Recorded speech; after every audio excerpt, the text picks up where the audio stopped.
안녕하세요. 사건건 홀스영입니다. 자, 이번에 다룰 이야기는 검찰 정경심 교수 징역 7년 벌금 9억 원 구형 이야기입니다. 자, 이게 대한민국 검찰입니다. 징역 7년을 구형을 했어요. 벌금 9억 원을 구형을 했습니다. 자, 이 구형이라고 하는 것은 요구하다라는 거죠. 형을 요구하다. 확정된 것이 아니라 검찰이 법원에게 재판장에게 징역 7년을 때려 주십시오라고 요구했다라는 거예요. 일단 저는 이 구형이라는 단어를 바꿔야 된다라고 생각을 합니다. 이 구형이라는 단어가 선고로 착각하기 굉장히 좋은 단어이기 때문에 검찰과 언론이 잘 쓰는 그런 공작 중에 하나예요. 작전 중에 하나입니다. 심하게 구형을 때리는 건 사실 아무 문제가 되지 않거든요. 일단 징역 7년 구형 이렇게 타이틀로 딱 박히면 징역 7년 맞았대. 이런 효과를 볼 수가 있죠. 그래서 구형이 아니라 형 요구 뭐 이런 식으로 우리가 좀 더 알아듣기 쉽게 이 법적인 단어를 바꿔야 한다. 이런 생각을 합니다. 자, 징역 7년이라.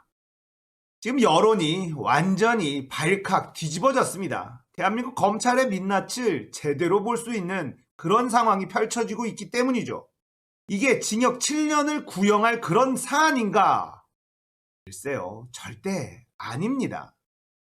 자, 검찰이 어떤 사람들에게 이 7년, 징역 7년을 구형했었나?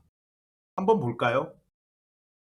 2014년 세월호 참사 초기 승객 구호 조치를 제대로 하지 않아서 304명의 승객이 숨지도록 방치한 혐의로 기소된 목포해경 123정 정장 김경일 경위에게 징역 7년을 구형했다.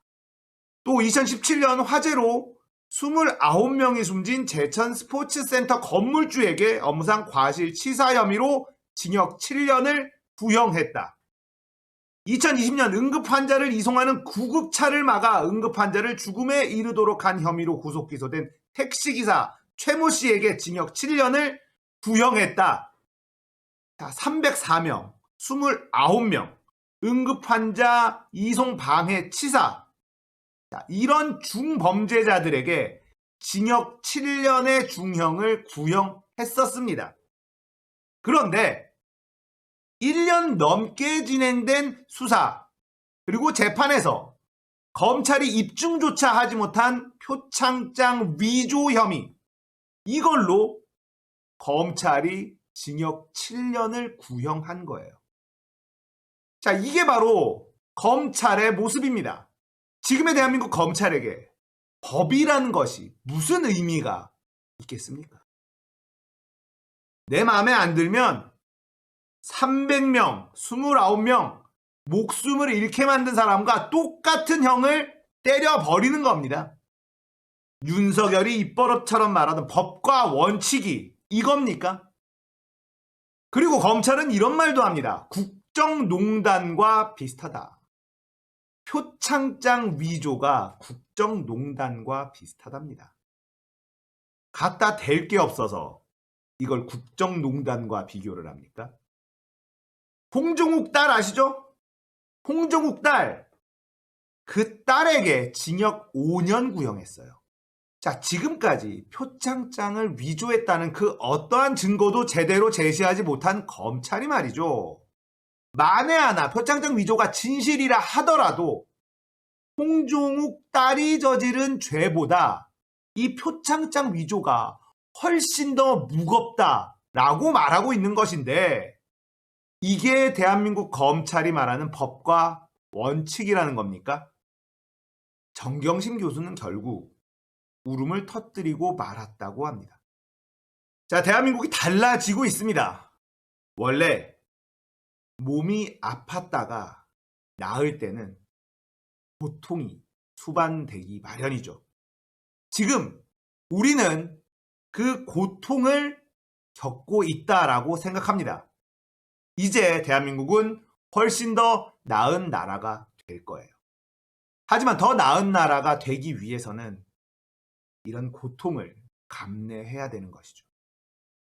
조국 전 장관과 정경심 교수 그의 가족들에게 우리는 차마 알 수 없는 그런 고통을 겪고 있는 이 가족들에게 우리가 할 수 있는 건 우리가 함께 있다.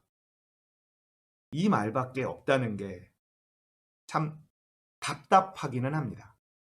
자, 문제는 여기서 이 고통이 멈추지 않을지도 모른다는 것이에요. 재판부를 우리가 100% 신뢰할 수 있을까요? 이런 일이 벌어질 수도 있습니다.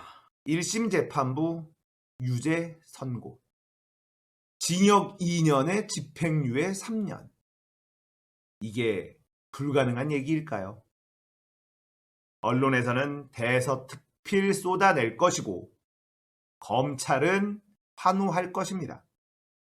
당연히 정경심 교수는 항소를 할 겁니다. 이 고통은 끝나지 않을 거예요. 2심에서도 또 유죄 판결이 날 수도 있습니다. 대법원에 가서야 무죄 판결이 날 수도 있습니다. 자, 제가 이런 얘기를 드리는 이유는 우리가 마음을 단단히 먹어야 한다. 깨어있는 시민들의 조직된 힘이 조국 전 장관과 그의 가족들을 지킬 수 있을 겁니다. 1년이 넘는 시간 동안 어마어마한 고통을 당했지만 이 고통은 진행 중입니다. 만약에 1심에서 무죄 판결이 나더라도 검찰은 당연히 항소를 할 겁니다. 그리고 조국 전 장관과 정경심 교수, 그의 가족을 괴롭히는 일은 계속해서 이어질 겁니다. 이들의 고통은 언제 끝날지 모릅니다. 정말 우리가 해줄 수 있는 말이 함께 있어 주겠다라는 말밖에 없다는 것이 참으로 안타깝긴 합니다만 정경심 교수님도 조국 전 장관 가족들도 마음을 굳게 먹어야만 합니다. 그리고 우리도 마음을 굳게 먹어야 합니다. 사법부마저도 우리가 100% 신뢰할 수 없는 그런 상황이기 때문에 최악의 상황을 미리 생각하고 있어야 한다라는 거죠. 살아있는 권력을 수사를 한다라고 주장하는 검찰. 여러분들, 조국 전 장관과 정경심 교수가 살아있는 권력입니까? 아니면 청와대가 살아있는 권력입니까? 제가 보기에는 가장 살아있는 권력은 바로 검찰이에요. 살아있는 권력을 제대로 수사한다라고 하는 건 결국은 윤석열 처와 장모를 수사하는 것이겠죠. 가장 어려운 수사가 될 겁니다. 왜냐하면 그가 가장 살아있는 권력이기 때문입니다. 언론이 검찰을 비판하는 거 보셨습니까? 언론은 왜 검찰을 비판하지 않을까요? 검찰이 가장 무서운 권력이기 때문에 그렇습니다. 언론이 왜 재벌을 제대로 비판하지 못할까요?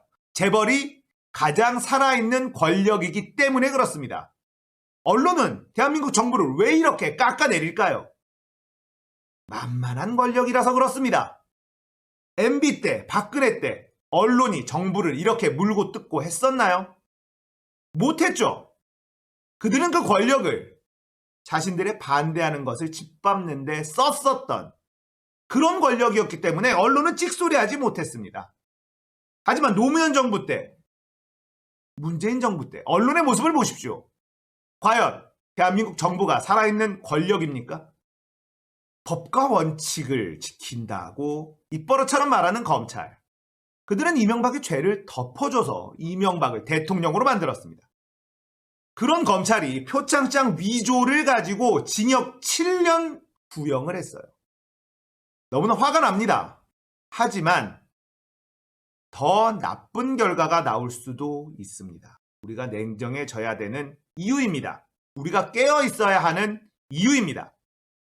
사법부에서 유죄 판결 내릴 수 있다라는 걸 모두 기억하고 계시길 바랍니다. 사법부에서 유죄 판결을 내린다 하더라도 우리는 흔들리지 말아야 합니다.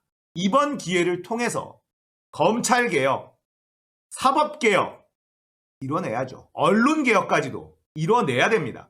이건 전쟁이에요. 국민과 기득권 카르텔과의 전쟁입니다. 이 전쟁에서 패배하게 되면 대한민국은 상식이 통하는 나라가 되지 못할 수 있습니다. 기억하십시오. 사법부는 유죄를 내릴 수 있다.